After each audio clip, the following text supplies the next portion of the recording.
আর যাকাত আদায়ের ফজিলত কি?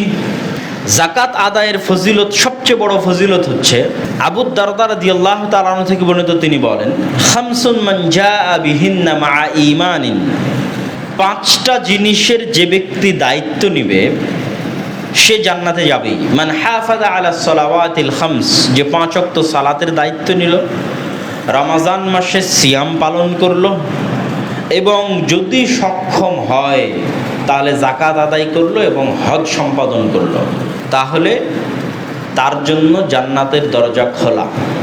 মানুষের জন্য আল্লাহ সুবহানাহু ওয়া তাআলা যত ইবাদত দিয়েছেন তার মধ্যে সবচেয়ে প্রিয় ইবাদত হচ্ছে ফরজ। রাসূলুল্লাহ সাল্লাল্লাহু আলাইহি ওয়াসাল্লাম বলেন, আল্লাহর কাছে সবচেয়ে প্রিয় ইবাদত যেগুলো ফরজ করা হয়েছে, তথা ফরজ সালাতের চাইতে বড় নেকিওয়ালা ইবাদত যেমন নাই, ফরজ ইবাদতের চাইতে ফরজ সালাত, ফরজ যাকাত, ফরজ সিয়াম, ঠিক এগুলো ছাড়ার যে গুনাহ তার চেয়ে বড় গুনাহ নাই। কেননা এগুলো হচ্ছে আল্লাহ সুবহানাহু ওয়া তাআলার আদেশ, আর অন্যগুলো হচ্ছে আল্লাহ সুবহানাহু ওয়া তাআলার অফার।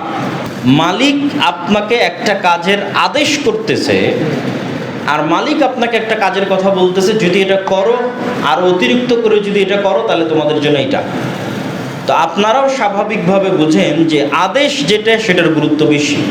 যেটার জন্য আমি চাকরিতে জয়েন করেছি, যেটা আমার মূল মেইন ডিউটি, যে ডিউটির উপর আমার বেতন নির্ধারিত হয়, তার অতিরিক্ত কাজের জন্য মালিক বিভিন্ন অফার দিতে পারে। সুতরাং আর যত আমল, আখলাক, ইবাদত আছে সেগুলোর জন্য শুধু অফার থাকতে পারে, কিন্তু যেটার জন্য আমি মুসলমান হয়েছি, মুসলমান হওয়ার যেটা মূল ডিউটি এবং আল্লাহর যেটা প্রধান আদেশ, সেটা করলে আল্লাহ সুবহানাহু ওয়া তাআলা যত খুশি হন, অন্য কোনোটাতে তত খুশি হন না।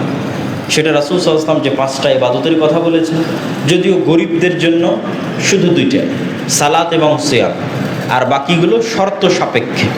ঈমান আনয়নের পর যাকাত এবং হজ শর্ত সাপেক্ষে।